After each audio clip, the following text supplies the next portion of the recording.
అందరు ఎలా ఉన్నారు? రా పపాయాతో హల్వా ఎలా చేసుకోవాలో రెసిపీ చూపిస్తాను, చేయండి. ఎప్పుడు క్యారెట్ హల్వానే తింటారా ఏంటి? ఒక్కసారి ఈ పపాయ హల్వా తిన్నారంటే మీరు అస్సలు వదిలిపెట్టరు. ఫస్ట్ మనం తీసుకున్న పపాయాని పీల్ తీసుకొని గ్రేట్ చేసుకొని పక్కన పెట్టేసేయాలి.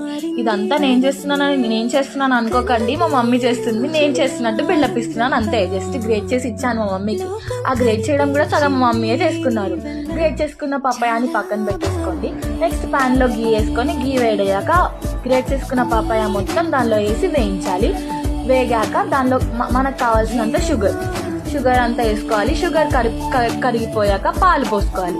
పాలు కూడా మొత్తం దానిలో ఇంకిపోయాక ఇలా అవుతుంది, మొత్తం ఫ్రై అవుతుంది. దాని తర్వాత ఇలాచి దంచుకొని ఇలాచి మొత్తం వేసుకోవాలి. Elaichi is best for taste and ఇలాచీ చాలా బాగుంటుంది.